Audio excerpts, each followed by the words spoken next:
মা বাবা না আসা পর্যন্ত এই ডিম আমাকে পাহারা দিতে হবে। ওই তো চলে এসেছে মা বাবা। মা বাবা, এই ডিম আমি আর পাহারা দিতে পারবো না, আমি এখন সাপের রূপ ধারণ করতে চাই। এই নাও নাগমণি, তুমি এটা খেয়ে সাপের রূপ ধারণ করো। ঠিক আছে বাবা। বেটা দাঁড়াও, এটা সহজ নয়, তোমার অনেক কষ্ট হবে। মা, পুরুষের কষ্ট কোনো কষ্ট নয়।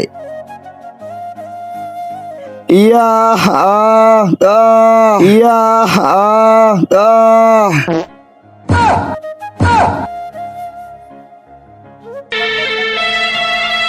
হ্যাঁ, সাপুরের বিনের আওয়াজ। বেটা, মনে হচ্ছে সাপুরে চলে এসেছে, তাড়াতাড়ি এখান থেকে পালাও। তাহলে ডিমের কি করব? থাক বেটা, ওটা ওখানে, সাপুরে দেখবে না। আর জলদি করে এখান থেকে পালাও। তা দেখার আগে আজকে দেখবো শয়তানকে হারিয়ে কে কে আল্লাহকে ভালোবাসে। যারা আল্লাহকে ভালোবাসে তারা ভিডিওটি একটি লাইক করে চ্যানেলটি অবশ্যই সাবস্ক্রাইব করবা। শয়তানকে ভালোবাসলে লাইক সাবস্ক্রাইব কিছুই করতে হবে না, আর কমেন্টে আল্লাহর নামটি লিখে যাও।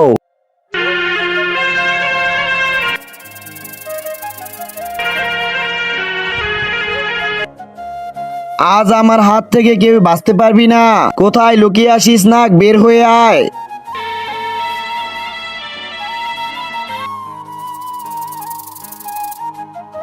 আসো। আরে আমাদের ডিম কোথায়? আমাদের ডিম কোথায় গেল? আজ তো অমলেট খুব মজা করে খাবো। আহা, কি দারুণ খেতে অমলেট, খুব মজা হয়েছে। আরে সাপুরি, এটা কি করলি? আমাদের ডিম খেয়ে ফেললি। দাঁড়া শালার পুত, পালাবি কোথায়?